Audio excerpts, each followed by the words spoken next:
So what does it mean to tune a diaphragm elk reed? How do you do it? In this video, we're going to break it down, we're going to explain it, and we're going to show you exactly how to tune a diaphragm reed to fit your mouth the perfect way right after this.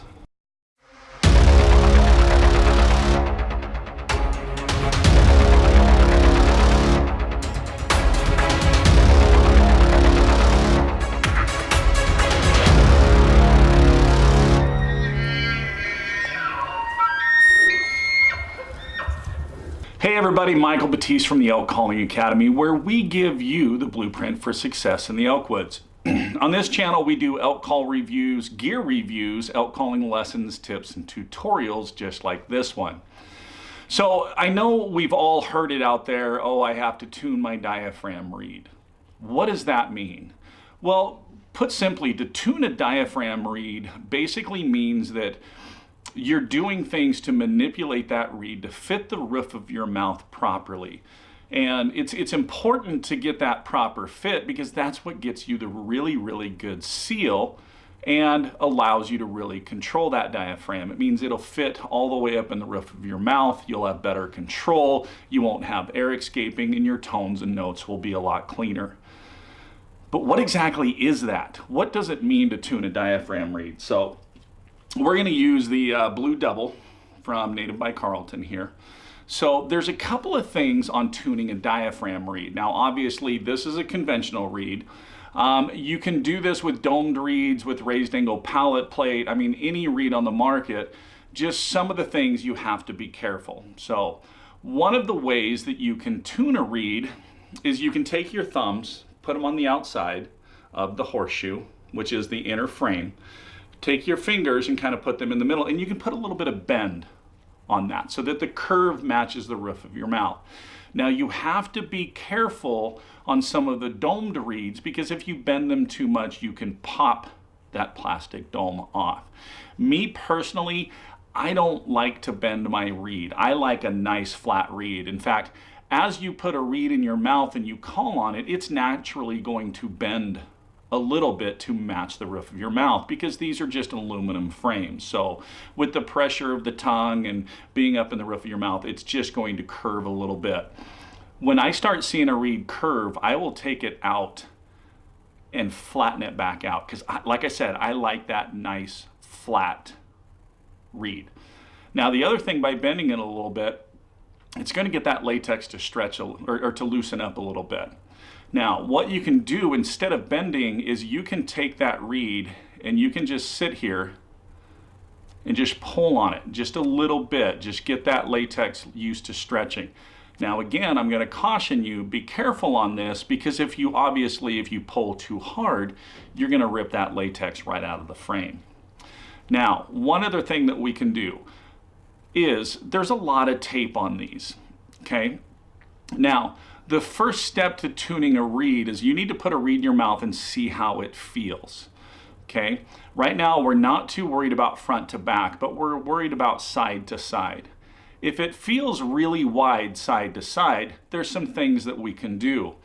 Now, if you go back to earlier versions of the Beginner's Guide to Elk Calling, I made a comment that I really like and recommend to students to use the widest frame possible that will fit up in their mouth. That just gives you more latex area to play. So if we have this in our mouth and we have all that tape, we have a little bit of tape down here that hangs down past our teeth. What can we do?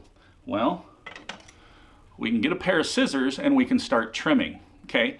Now remember, the palate of our mouth is narrow in the front and then it widens as it goes back. So we're really more worried about the tape up front here. Now, one thing that I like to do is this angle right here, I will create this and make it a sharper angle. And what I mean is I'll come right off this point and I'll put my scissors at an angle and I'll just trim a little bit off, still leaving it wide in the back.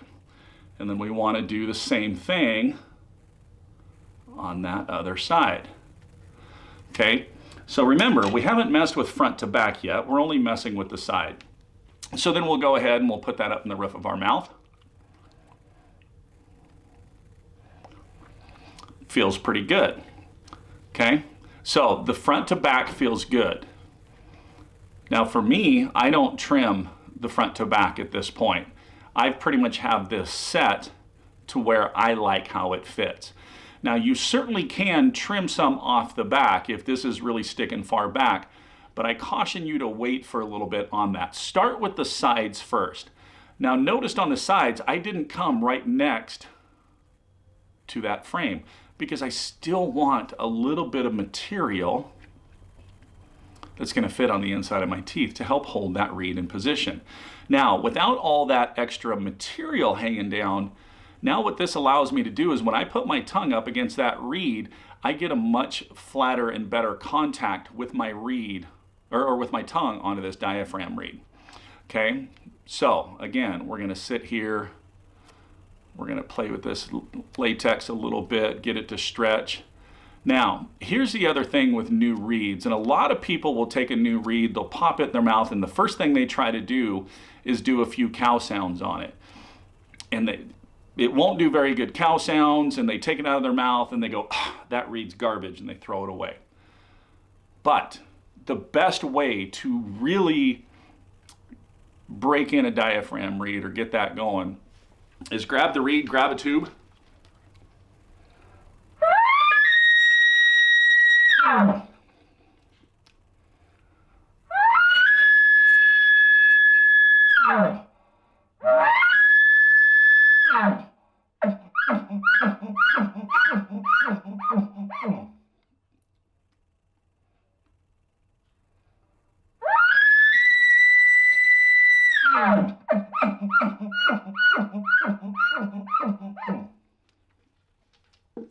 and just start hammering on it with bugles and chuckles, you know, stuff that is going to take a lot of tongue pressure and a lot of air pressure on that. So, you know, you might have to hammer 15, 20 good hard bugles on that. Take the reed back out, kind of play with that latex a little bit, stretch it, put it back in, and hammer some more bugles on it. So by you hammering those bugles on it, what it's going to do is it's going to get that reed to kind of settle into the pocket a little bit. Now, once you get that to settle in, then try your cow sounds on it. And you're going to find that you're going to have a lot more control on it. It's going to respond better to those lighter pressures. And you're going to find that that reed that you thought was garbage, man, that's actually a pretty good reed. So, okay, now that's how you tune a diaphragm reed to fit your mouth. So, what did we do?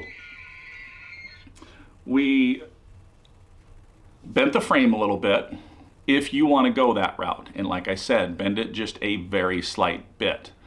We trimmed the edges to fit better up in the roof of our mouth.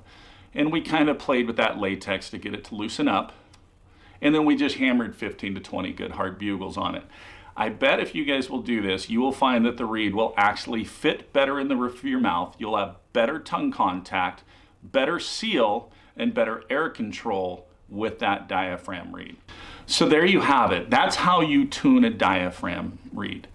As always, thank you for tuning in. Thank you for your support. And as always, keep calling, keep practicing, but most of all, have fun.